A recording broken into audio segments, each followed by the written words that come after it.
Abrir nuestras Biblias para continuar con nuestra serie de sermones expositivos en el libro de los Hechos. Hechos 19, vamos a leer los versos 8 al 22. Dice la palabra del Señor. Y entrando Pablo en la sinagoga, habló con denuedo por espacio de 3 meses, discutiendo y persuadiendo acerca del reino de Dios. Pero endureciéndose algunos y no creyendo, maldiciendo el camino delante de la multitud, se apartó Pablo de ellos y separó a los discípulos, discutiendo cada día en la escuela de uno llamado Tirano.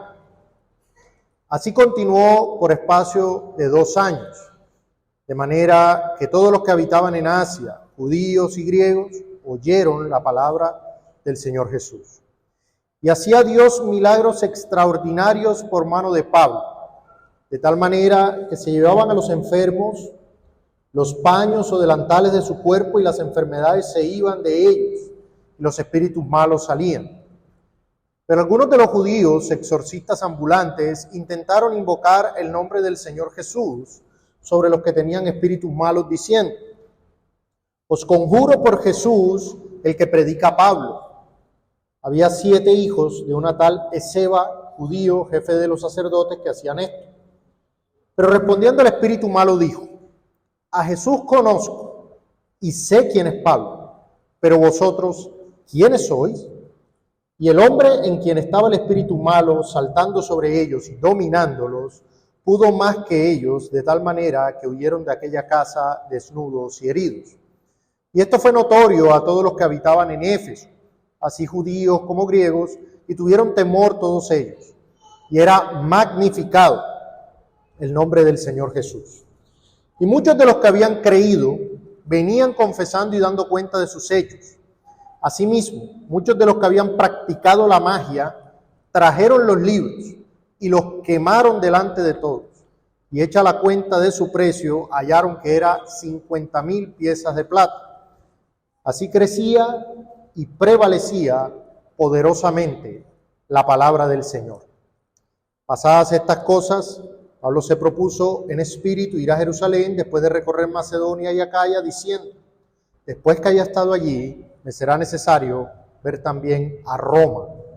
Y enviando a Macedonia a 2 de los que le ayudaban, Timoteo y Erasto, se quedó por algún tiempo en Asia. Uno de los asuntos más tristes de la actualidad en lo que respecta a las iglesias modernas es que la mayoría de ellas no están haciendo el trabajo que deberían estar haciendo en lo que tiene que ver con la palabra de Dios. Hoy las iglesias están sumergidas en eventos vacíos, en espectáculos, en conciertos y en toda una serie de actividades pensadas principalmente para atraer al hombre moderno, cuyos gustos e intereses son contemporáneos, tal cosa como la predicación de la Escritura, la enseñanza profunda de la misma, son vistos como temas anacrónicos y del pasado.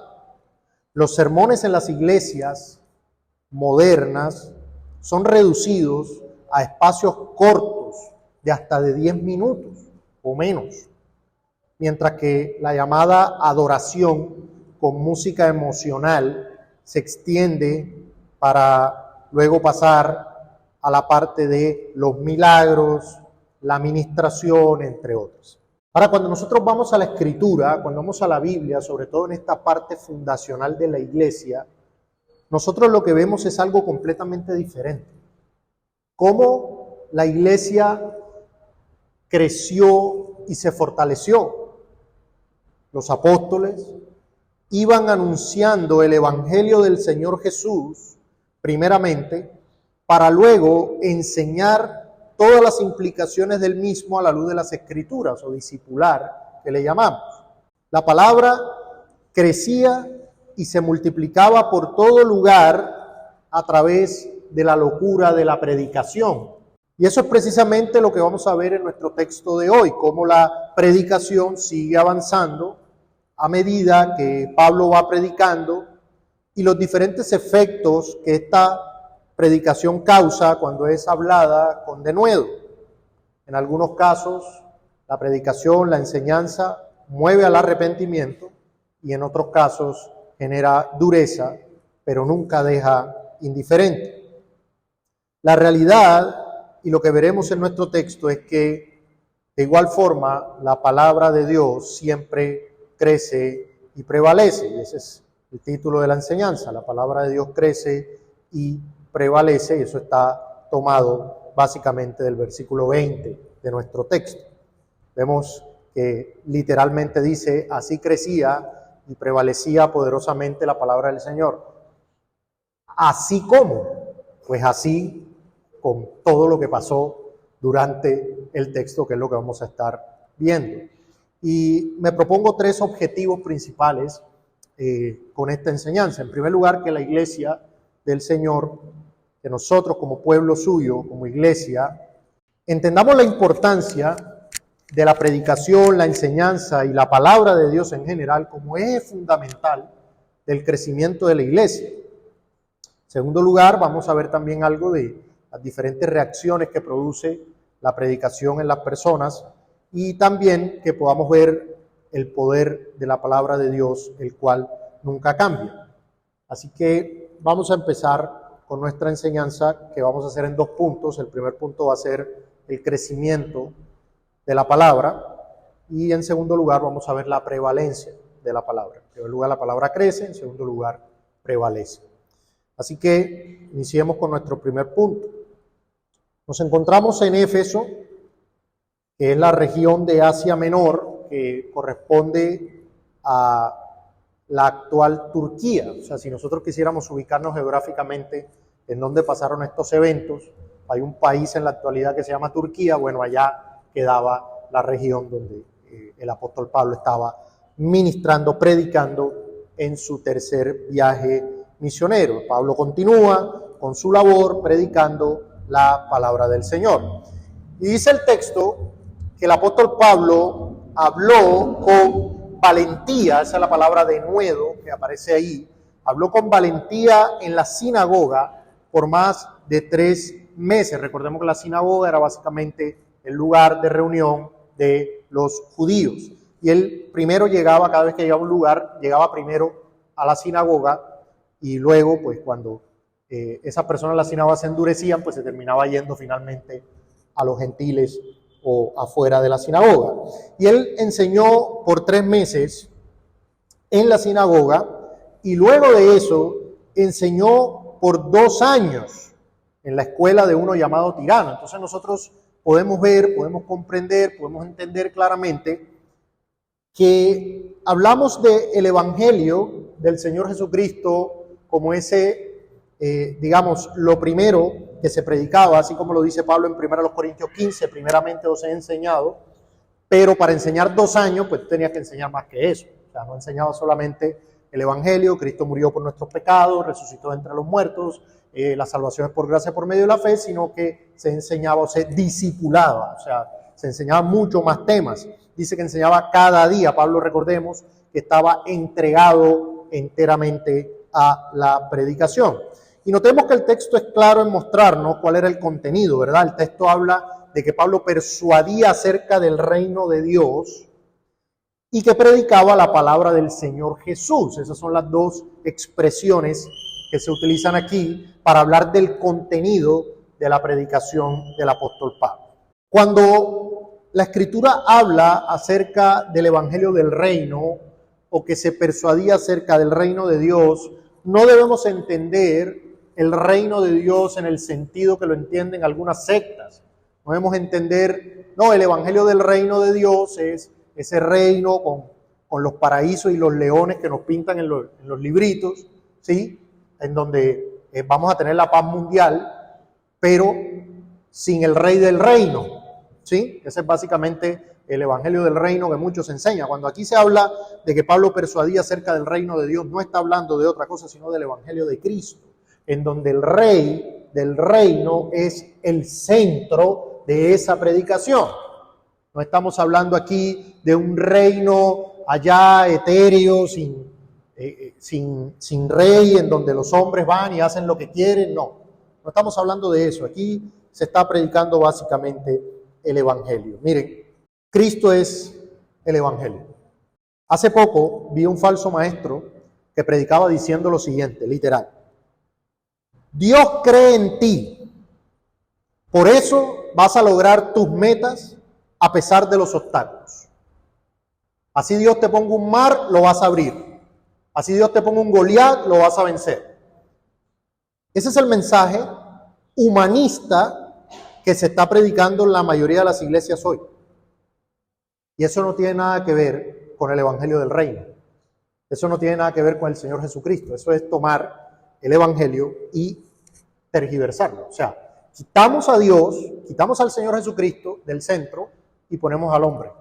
Entonces, ¿de qué se trata el Evangelio ahora? Del hombre, sus necesidades, sus sueños, sus anhelos, su desarrollo personal, etcétera, etcétera, etcétera. ¿Y todo eso qué? Por mercadería, por dinero. Muchos lo están haciendo por dinero. Y ese es el mensaje humanista que se predica en nuestros días y que nunca hará que la verdadera palabra de Dios crezca. Usted ve que eso se enseña por todo lado, pero eso no es indicativo de que la palabra de Dios está creciendo. Mire, cada vez que usted ve un mensaje donde se promueve al hombre como el centro, el ser humano y sus necesidades como el centro, ese no es el Evangelio. Huya de ahí, corra de eso. El apóstol Pablo dice, 1 Corintios capítulo 1, verso 23, pero nosotros predicamos, ¿qué cosa? A Cristo crucificado. ¿Qué predicamos? Que Dios cree en ti. Qué tremenda herejía. Mire, nosotros predicamos a Cristo crucificado. Para los judíos, ciertamente torpezadero. Para los gentiles, locura. Mas para los llamados, ¿quiénes son los llamados? Los que estaban en el verso 20 de Juan 17 que leíamos públicamente. Esos son los llamados. Aquellos que creyeron en Cristo por la predicación apostólica. ¿Sí? Y todos los que creyeron también por la predicación de los profetas. Por todos los escogidos. Para los llamados, así judíos como griegos, Cristo, poder de Dios y sabiduría de Dios. Entonces notemos la palabra que usa el texto cuando dice que Pablo estaba predicando. Dice que Pablo persuadía. Nótese esa palabra, persuadiendo. ¿Qué quiere decir esto, hermano? ¿Cómo la palabra de Dios crece? Sí, en primer lugar, hay que hablarla. Dice, y entrando Pablo en la sinagoga, habló. Evidentemente, la palabra de Dios no va a crecer si no se habla, si no se predica. Había una frase famosa, que creo que hay cierta confusión acerca de quién la dijo realmente o a quién se la atribuye, que decía que debemos predicar el Evangelio y si es necesario usar las palabras. Era una frase que daba a entender o trataba de exaltar la importancia del testimonio. Y efectivamente el testimonio es importante, pero la manera como Dios estableció que la palabra crece por la locura de la predicación. O sea, la palabra tiene que ser predicada, tiene que ser hablada, hay que comunicarla. Si usted no la comunica, pues las personas no tienen manera de saber acerca del Salvador, del Señor Jesucristo. Pero notemos que aparte de que hay que hablarla, dice que Pablo persuadía. ¿Qué quiere decir esto? Que el mensaje de Cristo, el mensaje del Evangelio, no es un mensaje informativo, no es un mensaje para ganar debates, es un mensaje que requiere una respuesta, demanda una respuesta. Cuando el Evangelio es predicado no es solamente para que usted, oye, qué bueno, cómo suena eso, qué buena enseñanza, no. La palabra de Dios siempre tiene un propósito persuasivo. Y si usted es un creyente, no piense que esto tiene que ver solo con llamar a los pecadores al arrepentimiento. Cuando la palabra de Dios es predicada y usted es un creyente, pues también hay una persuasión a que usted se someta a esa palabra y la obedezca, que usted viva a la luz de eso. No es solamente, como decía el pastor Juan Pablo Cruz, no es solamente volvernos oidores exquisitos. Qué buena técnica de predicación, qué excelentes palabras, cómo se le entiende de claro. Pues se entiende claro, pero si no lo hago, dice Santiago que soy Me estoy engañando a mí mismo. Entonces, la Escritura siempre, la palabra de Dios y sobre todo el Evangelio tienen una persuasión. Desde que el Señor Jesucristo comenzó su ministerio, llamaba a esa respuesta. Marcos capítulo 1, verso 14, Marcos capítulo 1, verso 14, dice que después que Juan fue encarcelado, Jesús vino a Galilea predicando el evangelio del reino de Dios. Nótese que utiliza la misma expresión de Hechos, el evangelio del reino de Dios. ¿Y cuál era el evangelio del reino de Dios? No, que usted va a estar allá en un paraíso y usted va a estar allá. No, dice el verso 15, diciendo, el tiempo se ha cumplido y el reino de Dios se ha acercado, arrepentíos y creed en el evangelio. Hay un llamado aquí a una respuesta. Arrepentíos y creed. Si usted está aquí en la iglesia y viene cada domingo hasta que muera, pero no se arrepiente y cree, se va a ir al infierno. El evangelio demanda una respuesta. Usted está enemistado con Dios por sus pecados, está destituido de la gloria de Dios y la ira de Dios está sobre usted, y la única manera de remediar, de solucionar esa situación es creer en la obra del Señor Jesucristo, su muerte en la cruz, su resurrección de entre los muertos para llevar nuestros pecados. Si usted cree en Él, se arrepiente de sus pecados y cree en el Señor Jesucristo como su única justicia, usted será salvo. Pero si usted viene aquí, si usted vive una vida correcta, intentando no meterse con nadie, intentando no pelearse con nadie, intentando ser empático con los demás, intentando ayudar al necesitado, viniendo a la iglesia cada domingo, pero no se arrepiente y cree en el evangelio, usted se va a perder. La salvación que el Señor ofrece es por gracia, por medio de la fe en Cristo. La palabra de Dios demanda una respuesta. La palabra de Dios crece cuando es predicada y anunciada. Y esa es nuestra responsabilidad, hermanos. Esa es la responsabilidad de la iglesia.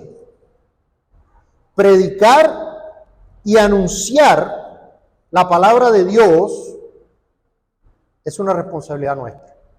No es una responsabilidad de los pastores solamente. Ojo que no estoy hablando de la predicación pública, la cual hacen los pastores o los maestros, pero estoy hablando de el evangelismo, del discipulado, de predicar la palabra hacia adentro y hacia afuera. Eso es responsabilidad de la iglesia. Miren, ¿quién va a hacer eso? ¿Quién va a hablar la palabra de Dios al mundo? ¿Quién va a hablar la palabra de Dios al que no ha creído? ¿Quién va a hablar la palabra de Dios? ¿Son los gobiernos, son las instituciones, son los colegios? ¿Quién va a hablar la palabra de Dios? Hermanos, y esta responsabilidad requiere trabajo y requiere un trabajo paciente. Y no solamente requiere un trabajo paciente, sino que requiere tiempo. Y no solo requiere tiempo, requiere dedicación. Mire, Pablo estuvo 2 años y 3 meses discipulando. Y uno, bueno, pero era el apóstol Pablo, él lo mandaron a eso y demás. Sí, pero ya no tenemos los apóstoles hoy. ¿Quién debe hacer el trabajo? ¿Quién debe hacer el trabajo? Esto requirió un trabajo paciente, pero sobre todo requirió la gracia de Dios y el poder del Espíritu Santo. Pablo no era un hombre sujeto a pasiones, era apóstol, pero todo lo que vemos, por eso es que algunos dicen que el libro de los Hechos debería llamarse los Hechos del Espíritu Santo, no tanto los Hechos de los apóstoles. Pero esta palabra predicada, la iglesia va, la proclama, la anuncia, la enseña, pero como ya hemos visto en anteriores enseñanzas, pues tiene una reacción adversa en muchos. Dice en versículo 9 de nuestro texto que hubo un grupo que se endureció, y no solo se endureció, no solo se endureció y no creyó, sino que maldijo el camino. O sea, fue una respuesta bastante elocuente de manera contraria. Pero igual eso no puede ser razón para callar y dejar la urgencia de predicar el Evangelio. Sí, hubo un grupo que se endureció, hubo un grupo que maldijo el camino, hubo un grupo que no quiso seguir oyendo, principalmente judíos de ahí de la sinagoga. Por cierto, permítame hacer un paréntesis, ¿sí? Muy rápido, pero que considero pertinente. Últimamente he visto gran proliferación, sobre todo en redes sociales, en YouTube, de un nuevo movimiento, una nueva secta que se llama Raíces Hebreas. Y quiero aprovechar para prevenir sobre este asunto. ¿Sí? Este movimiento de Raíces Hebreas son los mismos que aparecieron en Hechos 15. Y son los mismos que Pablo ataca en Gálatas. Son exactamente iguales. Así que mucho cuidado, hermano, cada vez que usted vea a esos hombres con aire de sabiduría y las barbas largas, hablando de Yeshua, hablando de Hashem, hablando de este tipo de palabras hebreas, enseñando acerca del Ruach, no sé qué y demás. Cada vez que usted vea eso en internet y que hay que volver a las raíces hebreas, que hay que volver a no sé qué, ni lo vea, o sea, apague eso. Apáguenlo. O sea, no le sale un video. ¿Por qué me volví a las raíces hebreas y salen allá con sus cuestiones judías y tal? Miren, eso fue primero que todas las herejías que se muestran en la Biblia y en la historia de la iglesia. Porque esos aparecieron en Hechos 15. O sea, recién la iglesia, esos fueron los primeros. Esos judaizantes. Y esos judaizantes, miren, como dijo Salomón, no hay nada nuevo debajo del sol. No son nuevas herejías. Es que se reciclan y se reciclan. Así que, amada iglesia, cero. Mucho cuidado con eso. Estos judíos rechazaron el Evangelio. Pero eso no puede ser razón para callar. Porque como dice la Escritura, en 2 Corintios, lo dice el apóstol Pablo precisamente, 2 Corintios capítulo 4, verso 3, cuando usted vea que esto pasa, cuando usted vea que estamos predicando, estamos discipulando, estamos anunciando el Evangelio, hay gente que se endurece, que maldice, que no quiere, pues 2 Corintios capítulo 4, verso 3 dice, pero si nuestro Evangelio está aún encubierto, entre los que se pierden está encubierto, en los cuales, y hay una explicación de carácter espiritual aquí, el Dios de este siglo cegó el entendimiento de los incrédulos para que no les resplandezca la luz del Evangelio de la gloria de Cristo, el cual es la imagen de Dios. O sea, básicamente, piensen esto. Esto es una piedra dura, ¿sí? Y eso no le entra nada, no le sale nada. Una piedra durísima. Y usted le pone una capa, un recubrimiento de diamante. O sea, menos le entra nada. Bueno, ese es el incrédulo que está con un corazón de piedra endurecido. Y aparte de eso, tiene la influencia demoníaca a la cual está a la merced del Dios de este siglo, el cual le ciega el entendimiento. O sea, es una doble influencia. Y todavía hay algunos que piensan que ahí hay un rayo de luz para arrepentirse. Pero nosotros damos gloria a Dios, que fue quien resplandeció en nuestros corazones, dice la Escritura. Esa nueva creación no podía venir sino por el poder de Dios. No podía venir de otra manera. Porque si esta es la situación del incrédulo, ¿quién puede hacer que esta persona vaya al Señor? Sino el Señor mismo. Ahora, ante esta dureza, notemos que el apóstol Pablo, ¿qué hace? Protegió a los discípulos y simplemente siguió trabajando. Siguió trabajando, siguió persuadiendo acerca del Evangelio. Esta gente se endurece y él siguió 2 años más. Él no se cayó. Él no dejó de hacer lo que tenía que hacer. Él no dejó de hablar, de predicar, de anunciar. Ahora, el verso 10 dice que todos, tanto judíos como griegos, escucharon la palabra del Señor Jesús. Y eso fue en 2 años. La pregunta es, ¿y en 7 años, cuántos en Caucasia han escuchado la palabra del Señor Jesús? O sea, en 2 años, toda la región escuchó. Hermanos, el Señor nos sigue exhortando sobre este punto una y otra vez, y no podemos pasar por alto su palabra.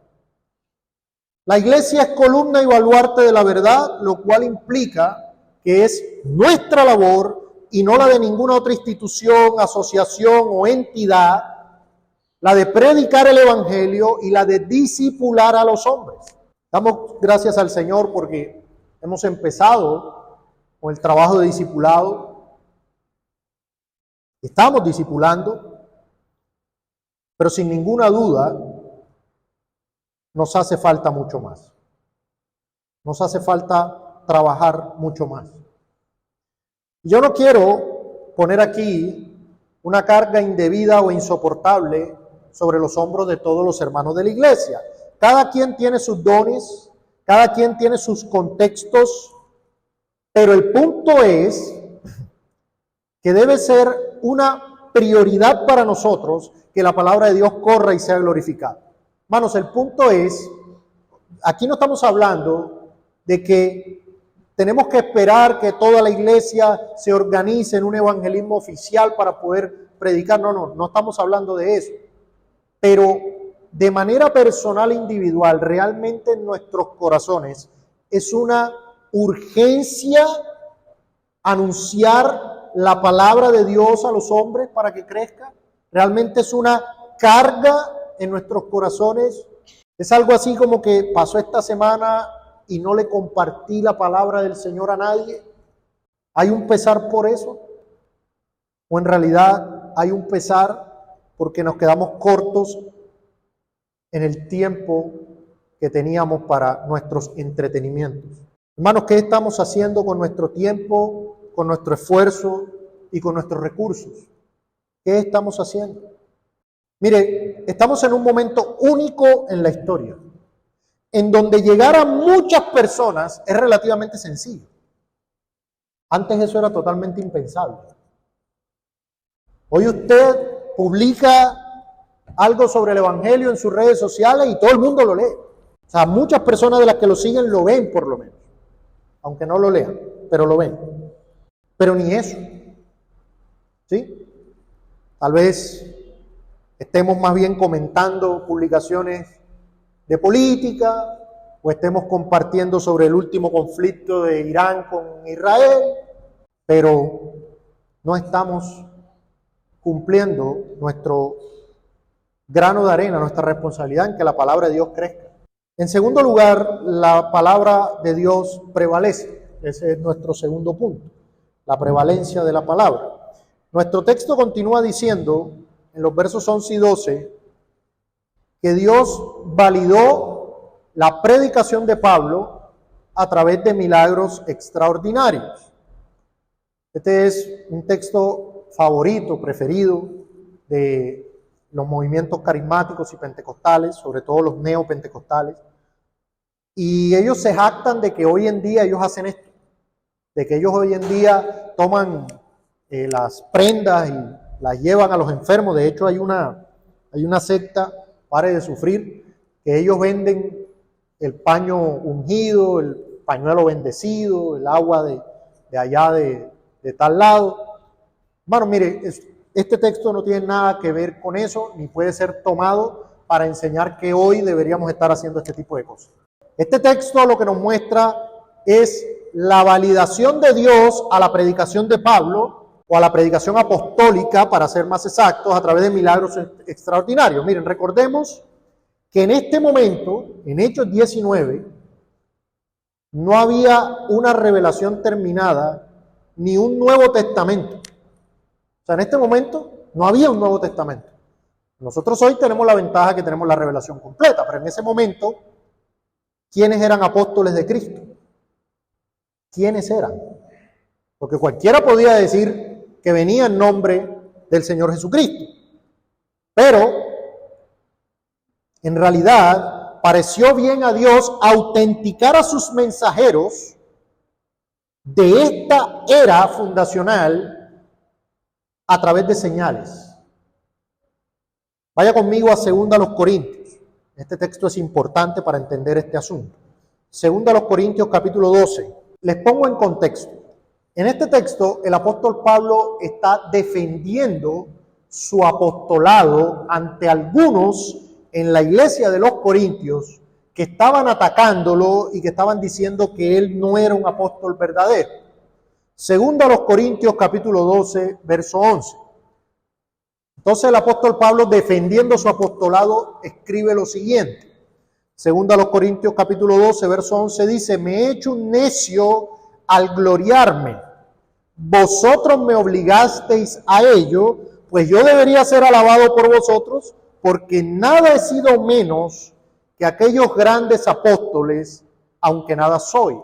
Y dice en verso 12: con todo, las señales de apóstol han sido hechas entre vosotros, en toda paciencia, por señales, prodigios y milagros. ¿Qué es lo que está diciendo el apóstol Pablo para decirle a los corintios que él sí era un apóstol verdadero, que él sí era un apóstol genuino? Miren, las señales de apóstol han sido hechas. ¿Cómo dicen ustedes que no soy un apóstol si las señales de apóstol, y es interesante esa expresión, ¿no? Las señales de apóstol. Aquí no está hablando de los carismáticos y pentecostales leen el libro de los Hechos con los lentes no exegéticos, sino con los lentes de la presuposición, y ellos en el libro de Hechos ven a todo el mundo haciendo milagros. Todo el mundo hacía milagros. No es cierto. No es cierto. Y había unos milagros particulares que eran señales de apóstol. Es decir, que solamente eran hechas por los apóstoles y sus allegados cercanos. Entonces, eso fue precisamente lo que pasó aquí. Que el Señor, y nótese cómo dice la expresión claramente, o cómo dice el texto claramente en el verso 11, ¿y hacía quién? ¿Pablo? ¿Qué dice el verso 11? Y hacía Dios milagros extraordinarios por mano de Pablo. O sea, no era Pablo quien hacía esos milagros, era Dios quien estaba validando, autentificando el ministerio apostólico de Pablo y su predicación. Recordemos que la definición bíblica de un milagro es una señal sobrenatural que validaba o explicaba la predicación y que apuntaba a la revelación. ¿Qué es una señal? Piensen en el nombre. Una señal es algo que apunta, ¿sí? Entonces las señales que eran, mire, esa predicación, ¿ustedes recuerdan lo que le decían al Señor Jesucristo? ¿Ustedes recuerdan lo que le dijo Nicodemo? Mire, sabemos que tú has venido de Dios porque nadie podría hacer las cosas que tú haces. ¿Sí? O sea, las señales lo que hacían era validar, autentificar. Entonces, dice el verso 3 que un grupo de exorcistas ambulantes judíos intentaron realizar un exorcismo a un hombre endemoniado, usando el nombre de Jesús, cuando no le conocían, no habían creído en él, ni tenían ningún tipo de relación personal con él. ¿Qué es lo que revela el texto? Que el demonio que habitaba en este hombre reconocía la autoridad de Cristo y aún reconocía al apóstol Pablo. Y esto es importante. Pero este espíritu reconocía que estos hombres eran farsantes y que no tenían ningún tipo de autoridad. Porque nótese algo. A ver, la Escritura enseña claramente la existencia de los demonios. Eso es algo claro, es algo que debemos tener, que la Biblia enseña. Pero los demonios hacen parte de una esfera que es la que llamamos lo espiritual. Es decir, que ellos no tienen cuerpos físicos. Entonces, dice el texto que este demonio afirmó reconocer la autoridad de Cristo, afirmó reconocer al apóstol Pablo, pero le dijo a estos hombres: ¿y ustedes quiénes son? Pero debemos entender una cosa. ¿No podía un demonio saber quiénes eran esos hombres hablando en cuanto a conocimiento como tal? Pues evidentemente los demonios son seres inteligentes, dice la Escritura, y claro que podía saber que eran hijos de Ezeba, que eran hijos de este sacerdote judío, pero cuando se habla de que, ¿y ustedes quiénes son?, es como cuando uno utiliza la expresión con alguien que ya uno conoce, pero que le da a uno una orden, y uno le dice, ¿y tú quién eres para darme esa orden? ¿Sí me hago entender? Es como cuando está en un trabajo y viene un coigual o alguien por debajo y le dice tal cosa, y usted dice, ¿y tú quién eres? ¿Tú por qué vienes a decir eso? ¿Y tú quién eres para dar esa orden? ¿A qué se refiere eso? Autoridad. Entonces, cuando este demonio le dice a estos hombres, mire, yo sé quién es Jesucristo y sé quién es Pablo, pero ustedes, ¿quién son? O sea, ¿cómo así que salga de este hombre? Ustedes no tienen ninguna autoridad para decir eso. El Señor Jesucristo, como parte de la gran comisión y de la etapa fundacional de la iglesia, había dado su autoridad de manera personal a los apóstoles. Esto es importante. Cristo dejó a sus apóstoles con una autoridad delegada. Como diría el pastor Sam Waldron, ellos eran sus representantes legales. A los apóstoles eran los representantes legales de Cristo. Rechazar a un apóstol era rechazar a Cristo. Esa autoridad les fue entregada en Marcos capítulo 16. Aquí, nuevamente, los carismáticos y pentecostales dicen que en Marcos 16 esa autoridad se le entregó a todos los creyentes. No es cierto. No es cierto. La autoridad que Cristo entrega en Marcos 16 se la entregó a los apóstoles. Marcos 16:14 dice, finalmente se apareció a los 11 mismos, estando ellos sentados a la mesa, y les reprochó su incredulidad y dureza de corazón porque no habían creído a los que le habían visto resucitado. Y les dijo, id por todo el mundo y predicad el evangelio a toda criatura. El que creyere y fuere bautizado será salvo, mas el que no creyere será condenado. Y aquí viene el verso de la confusión. Y estas señales seguirán a los que creen. Y esta confusión es causada porque se utiliza la misma palabra para hablar de los que creen en cuanto a los que son evangelizados y a los que creen refiriéndose a los apóstoles. Pero en realidad, cuando se habla de que estas señales seguirán a los que creen, esos que creen no son el primer grupo, sino el segundo, son los apóstoles. ¿Y qué señales? Y nótese la palabra, señales. La misma palabra que usa Pablo en Corintios diciendo las señales de apóstol han sido hechas. Dice, y estas señales seguirán a los que creen. En mi nombre echarán fuera demonios. Eso era precisamente lo que estaban intentando hacer estos farsantes judíos. Hablarán nuevas lenguas, tomarán en las manos serpientes, y si bebieren cosa mortífera no les hará daño. ¿Quién tomó en las manos serpientes? ¿Quién lo hizo? La Escritura dice que el apóstol Pablo hizo eso, y la serpiente lo mordió. ¿Y qué pensaron los que estaban ahí? No, este se va a inflar y se va a morir. Y no pasó, porque el Señor había dicho que eso pues no les haría daño, particularmente a ellos. Ahora, vaya cualquier creyente y tome una serpiente. Sobre los enfermos pondrán sus manos y sanarán. Esto lo hizo el apóstol Pedro, era lo que estaba pasando con el apóstol Pablo, etc. Esto no tiene nada que ver con que hoy tenemos que todos los creyentes estar haciendo este tipo de señales, porque eran señales que apuntaban, validaban el evangelio. Ya con la revelación completa y preservada, pues ya no hay validación alguna. Ahora, el endemoniado con fuerza sobrenatural terminó dominando violentamente a los farsantes y avergonzándoles. Eran 7 y este endemoniado era 1. Y salieron desnudos, corriendo, avergonzados. Mire, notemos una cosa, antes de desacreditar el evangelio, este evento provocó temor y trajo gloria a Dios. O sea, ¿qué dice el texto? Que ante ese suceso, el nombre del Señor Jesús, cualquiera hubiera podido decir, mira, invocaron el nombre del Señor Jesús y no pudieron. Pero lo que termina pasando, según lo que dice el texto, es que el nombre del Señor Jesús fue ¿qué? Glorificado. En medio de eso. Miren, hay eventos causados por el pecado del hombre que Dios usa para su gloria. Hay eventos causados por el pecado del hombre que Dios termina usando para su gloria.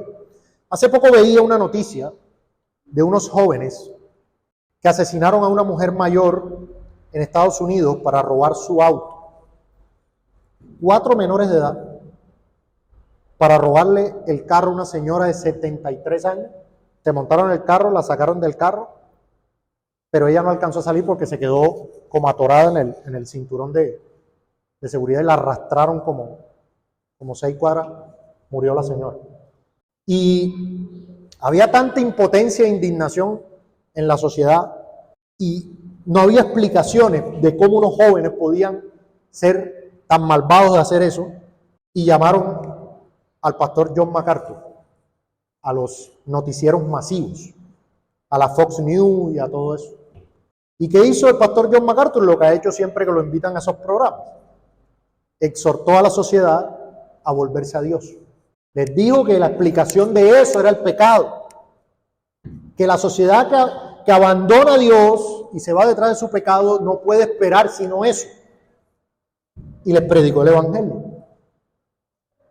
Y viendo ese programa, porque es un noticiero de Fox News que es muy, muy masivo, yo decía cómo a través de ese pecado, Dios en su gracia, porque le ha negado el evangelio a personas o a naciones, y eso lo vimos incluso, les mandó el evangelio una vez más.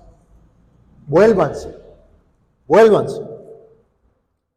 La predicación del evangelio traerá fruto genuino, evidenciable y reconocible. La palabra de Dios que prevalece se evidencia no en los números de personas que asisten al culto, sino en la piedad verdadera, el amor por Cristo, el servicio abnegado. No son los falsos milagros ni los shows en los púlpitos los que muestran el verdadero poder del Espíritu Santo o que la palabra de Dios esté prevaleciendo. No es eso lo que lo muestra. De hecho, en Mateo 7:21 dice: no todo el que me dice Señor, Señor entrará en el reino de los cielos, sino el que hace la voluntad de mi Padre que está en los cielos. Muchos me dirán en aquel día: Señor, Señor, ¿no profetizamos en tu nombre? Te conoce iglesias que andan hoy profetizando y en tu nombre no echamos fuera demonios. Usted conoce iglesias hoy que según están echando fuera demonios. Y en tu nombre hicimos muchos milagros. Usted conoce las noches de milagros. Entonces les declararé: nunca os conocí. Volvemos a la palabra conocí. O sea, cuando el demonio le dice a ellos: ¿ustedes quiénes son? No es que no sabe su nombre, es que no tienen autoridad. El Señor, cuando les dice no los conocí, pues el Señor conoce a todos los seres humanos. Él sabe de la existencia de todos los seres humanos. Cuando dice nunca os conocí, es que nunca tuve una relación íntima de comunión con ustedes. Ustedes no son de mis ovejas, porque las mías yo las conozco. Apartados de mí, hacedores de maldad. Entonces usted no se sienta abrumado cuando ve 1 millón de personas allá en las iglesias de estos falsos maestros. Usted no se sienta abrumado por eso. Eso no es que la palabra de Dios prevalece. Que ellos piensan que ese es el fruto, pero ese no es el fruto. ¿Sí? Es que mira, el árbol que más da fruto es el que le tiran piedra. Ese no es el fruto. Ese no es el fruto. ¿Cuál es el fruto? Nuestro texto nos da uno. ¿Cómo sabemos que la palabra de Dios está prevaleciendo? Versículo 18 al 20, ¿qué dice? Vamos allá, que es interesante. Un fruto claro de que la palabra de Dios realmente prevalecía. Verso 18. Y muchos de los que habían creído venían confesando y dando cuenta de sus hechos. Asimismo, muchos de los que habían practicado la magia trajeron los libros y los quemaron delante de todos. ¿Cuál es el fruto? Arrepentimiento. Arrepentimiento genuino. Hace poco veía una entrevista que le hicieron al pastor Paul Washer y él decía algo con lo que yo no lo había entendido muy bien, pero que ahora estoy completamente de acuerdo. A él le preguntaban: ¿qué pasa cuando alguien dice que es creyente? Y Paul Washer decía: mire, Cuando alguien viene y me dice que tiene una relación con Dios o que tiene una nueva relación con Dios, yo le digo, ok, gloria a Dios, pero para mí, o a mí me habla más la relación que esa persona tenga con el pecado. La relación que esa persona ahora tenga con el pecado habla más de lo genuino que es su fe. Porque todas las personas dicen creer en Dios. Todas las personas dicen que tienen una relación con Dios. Todas las personas dicen, no, sí, claro, yo creo en Dios, claro. Pero, ¿cuál es la relación con el pecado? ¿Qué hicieron estos creyentes? ¿Cómo estos creyentes mostraron el fruto visible de su amor por Dios? Todos los que habían practicado la magia trajeron los libros para ser quemados. Mire, ¿sabe en plata cuánto quemaron aquí estos creyentes? 50,000 días de trabajo. Porque una pieza de plata, que era una dracma, era el salario de un día, era un jornal. O sea que quemaron 50,000 días de trabajo. Más de 100 años de trabajo de una persona. Y todo eso lo quemaron. Arrepentimiento. ¿Ustedes recuerdan a Zaqueo? Cuando se arrepintió, todo el que le robé se lo restituyo. Y la mitad de lo que tengo, o de lo que quede, a los pobres. Arrepentimiento. El arrepentimiento verdadero da fruto. Ahora, la pregunta, mi querido hermano, que yo te hago es, ¿tú ya quemaste tus libros? ¿Tú ya quemaste tus libros? Porque puede que digas que te arrepentiste o que te estás arrepintiendo de ciertos pecados, pero todavía tienes allí los libros. No, ya yo no quiero practicar más eso, pero los libros están ahí en el estante. Entonces tú dices que te arrepientes, que le pediste perdón al Señor, pero no tienes una resolución firme en tu corazón de declararle la guerra a ese pecado. No hay una resolución. Tú validas que la palabra está prevaleciendo en tu vida si te estás arrepintiendo más. Tú validas si te está haciendo efecto, por decirlo de alguna manera, la palabra, o si estás endurecido, si te estás arrepintiendo, si estás siendo persuadido, si estás siendo movido a decir, ya no puedo seguir haciendo eso, ahora tengo que caminar por aquí. Porque esto es lo que glorifica a Dios. Pero la promesa del Señor es que cielo y tierra pasarán, pero su palabra no va a pasar. Entonces, la palabra de Dios siempre va a prevalecer. Unas aplicaciones. En primer lugar, hermanos, la aplicación de que hay que evangelizar se ha dado un montón de veces. Pero lo que vemos aquí, y que debemos tener en cuenta, es que debemos tener presente, hermanos, que para evangelizar y compartir la palabra de Dios se requiere tiempo y esfuerzo. Ahora bien, lo que tienes que analizar es que todo tu tiempo y tu esfuerzo son del Señor. Entonces, ¿cómo están tus prioridades? ¿Por qué no estás haciendo lo que has podido? Hay mucho que podemos hacer, pero siempre que comprendamos que es nuestra responsabilidad. Ahora, en segundo lugar, en vista de lo que hemos visto, de que la palabra crece, prevalece, y que es así como avanza el reino de Dios, el evangelio, personas creen, iglesias se fortalecen, debemos dar preeminencia a la palabra como iglesia. No solamente estamos hablando de la predicación pública, estamos hablando de la palabra de Dios en general. Debe leer la palabra, estudiar la palabra, memorizar la palabra, compartir la palabra. La palabra debe tener un lugar fundamental en su vida como creyente. Aquí hay una aplicación que pasamos muy rápido por los textos, pero notemos que los exorcistas ambulantes que nos muestra el texto eran hijos de un hombre que se suponía que conocía la ley. Bueno, debemos enseñar a nuestros hijos sobre el Dios verdadero. Debemos enseñar a nuestros hijos sobre el Dios verdadero. ¿Por qué? Porque entonces luego van y pasan vergüenza, como estos hombres. Se suponía que ellos sabían. Se suponía que tenían un padre que conocía la ley. ¿Sí? Nosotros debemos enseñar a nuestros hijos con la esperanza y en oración de que la gracia del Señor les alcanzará. Pero mientras, usted tiene que hacer todo lo posible por instruirle, enseñarle en disciplina, en amonestación del Señor y enseñarle la cosmovisión de Dios en su palabra. Usted tiene que enseñarle la verdad. Usted debe guiar a sus hijos para que no se dejen mover por todo lo que estamos viendo en este mundo caído y en esta era. Obviamente con la esperanza de que Dios haga su obra en ellos.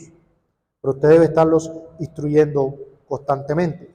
Como usted sabrá, la palabra de Dios nos enseña que nuestros hijos son pecadores necesitados del Evangelio, que ellos no son neutrales ni son amorales, sino que necesitan ser instruidos en el camino del Señor.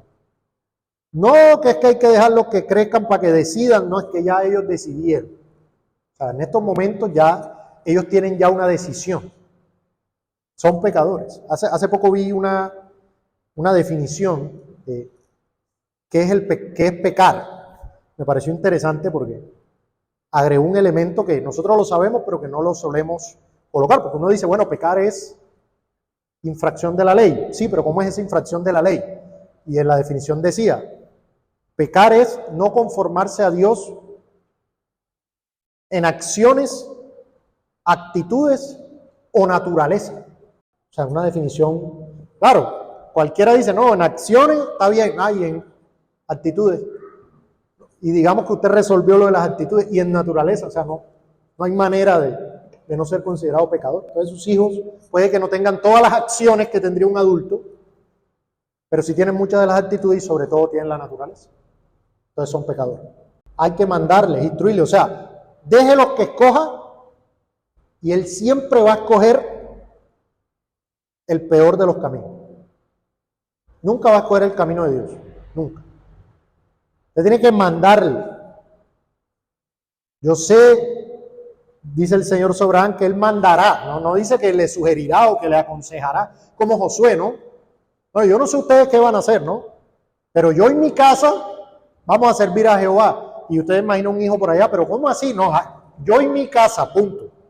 Querido hermano, mi querida hermana, o sea, ahí en el hogar servimos a Cristo y ahí están los hijos, ahí no hay discusión. Sea mañana, pasado, se casaron, se fueron, que quiera el Señor que no lo hagan sin haber creído primero. Pero en casa no hay discusión. Esto no es cuestión de decisión. Decía un pastor hace poco en una enseñanza sobre... No, que es que los hijos saben qué es lo bueno para ellos. ¿A qué edad saben qué es lo bueno para ellos? Ni a los 10, ni a los 15, ni a los 18, ni a los 20. Olvídese, no saben. Mire, Adán fue creado como adulto y Dios tenía que decirle lo bueno. Necesitamos enseñar a nuestros hijos sobre el Dios verdadero.